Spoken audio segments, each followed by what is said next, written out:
ਸੋ ਮਿੰਟੂ ਜੀ ਆਪਾਂ ਹੁਣ ਖਬਰਾਂ ਦੇ ਵੱਲ ਨੂੰ ਹੋਈਏ। ਸੀਐਮ ਮਾਨ ਨੇ ਚੰਨੀ ਨੂੰ ਨਿਸ਼ਾਨੇ ਤੇ ਲਿਆ ਜੀ, ਕਿਹੜਾ ਵੱਡਾ ਖੁਲਾਸਾ ਕਰਤਾ? हाँ जी, देखो इन्हों का चलता ही है, तुहानू पता ही है मोह प्यार सियासतदानों का जिहड़ा है कुछ ज्यादा ही होंदा है।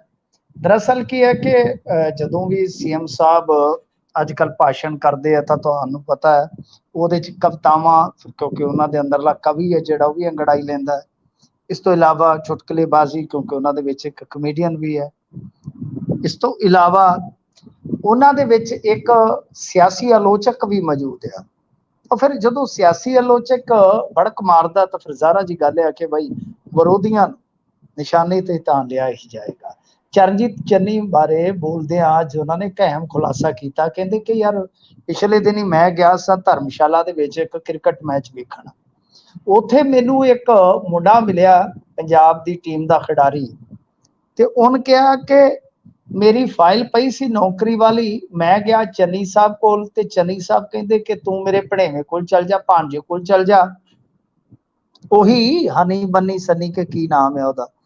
ते मुड़ के कहंदे कि मैं ओदे कोल गया ते ओ कहंदा भी 2 लगेगा 2। असी 2 लाख रुपया लै गए आ ते फिर अहीं जदों भौंके गए उन्हें आख्या 2 लाख अहीं की करना? 2 करोड़ 2 करोड़ क्या तुहानू?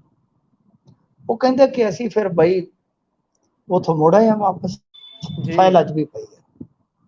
ये जिहड़ी गल इन्हां ने कही तां चन्नी साहब इस गल नूं सुन के बड़े तलखी च आए। उन्होंने आख्या झूठ मत बोलो, जिवें गाना ना सजन रे झूठ मत बोलो, खुदा के पास जाना है, वहां ना हाथी है ना घोड़ा है, वहां पैदल ही जाना है।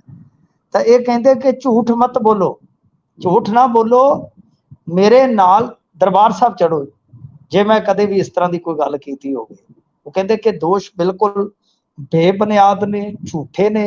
मैं किसी खिडारी नूं भांजे कोल नहीं भेजिया ते ना ही मैं कदे इस तरह की गल कीती है। ये बिल्कुल गलत है कि जेकर तुहाडे कोल सबूत है तो सबूत पेश करो। मतलब कि गल हुण 100 नेम ते चले गई है। जदों 100 नेम ते गल चले जाए तो तुहानू पता ही है फिर बहुत दूर तक गल्लां समझ लो कि अपड़ गई।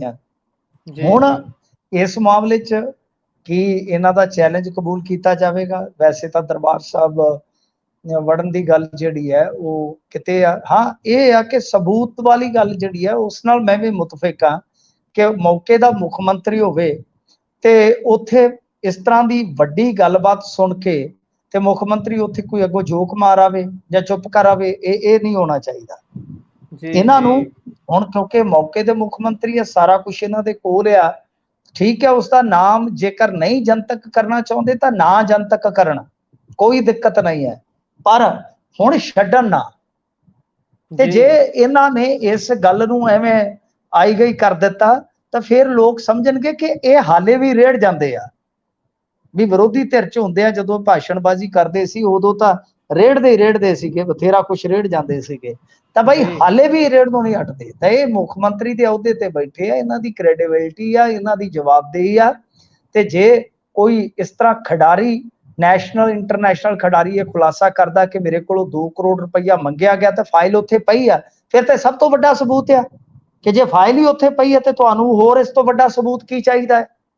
तो इस करके गल जिहड़ी है हुण हासे ठट्ठे च नहीं जानी चाहिए, समां दी गंभीरता वाल ले जानी चाहिए कि जेकर किसी ने इस तरह 2 करोड़ रुपया उस खिडारी तो उस मुंडे तो मंगया जो साडे लई, साडी पंजाबीयत वास्ते, साडी कौम वास्ते, साडे खिते वास्ते मान आ, ते जे उहदे तो इस तरह रिश्वत मंगी गई आ तां बिल्कुल असीं नाल आ इस गल ते, असीं सहमत आ कि इन्हां नूं कार्रवाई करनी चाहिए, पर इन्हां नूं सबूत तत्थ पेश करने चाहिए।